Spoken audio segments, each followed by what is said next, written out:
Cube Radio. Salut, c'est Charles Tran avec l'équipe dans 5 minutes. On s'intéresse aux sciences, à l'histoire et à l'actualité. Aujourd'hui, on parle de Saturne et de ses anneaux.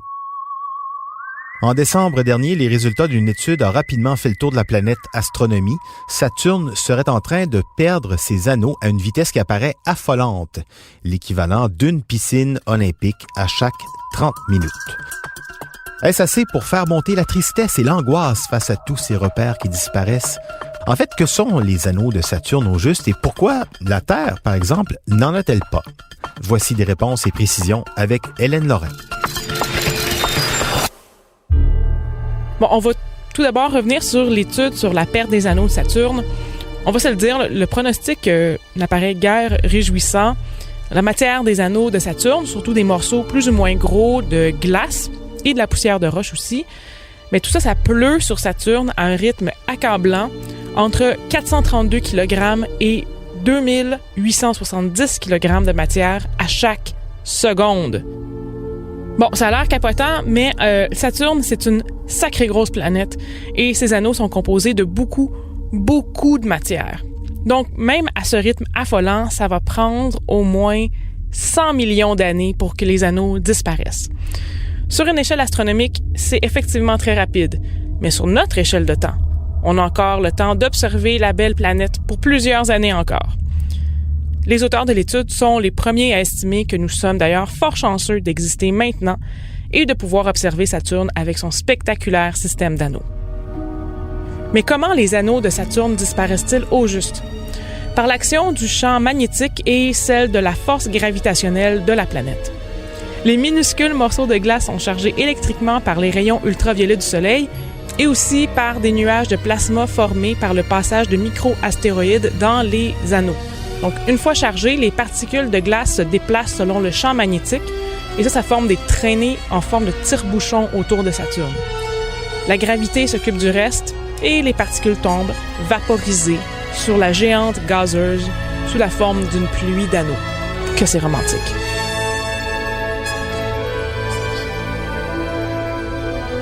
Une déduction découlant de cette étude est que les anneaux de Saturne sont donc temporaires et récents.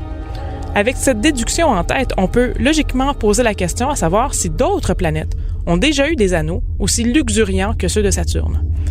On sait que Jupiter a des anneaux. Ont-ils déjà été plus importants? Notre Terre pourrait-elle avoir des anneaux?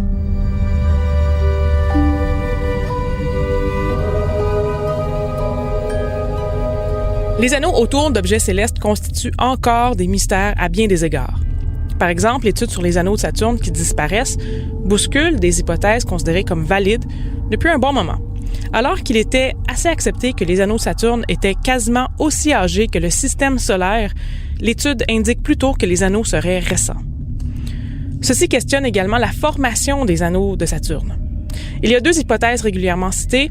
D'abord, les anneaux seraient de la matière de Lune qui n'a jamais pu s'agglomérer pour former un véritable satellite, ou encore les anneaux seraient les restes d'un objet céleste qui s'est trop rapproché de Saturne et qui a été défait en 1 milliard de morceaux par la force de gravité de la géante.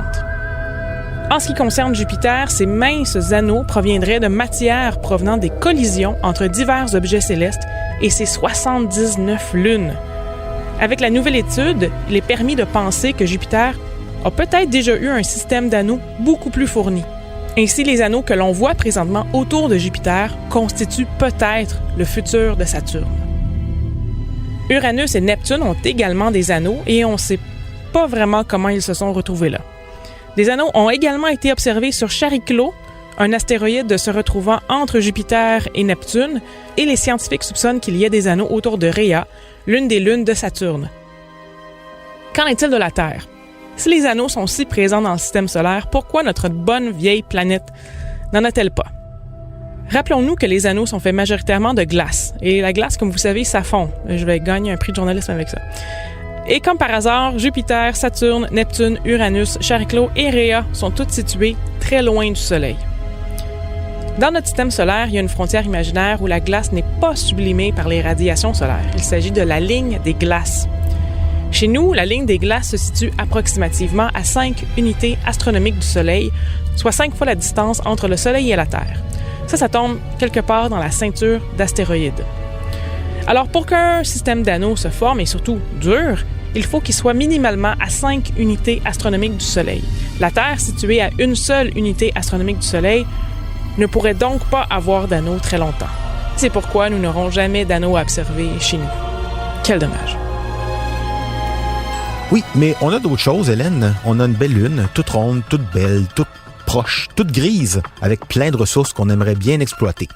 Merci Hélène Lorrain. C'était en 5 minutes.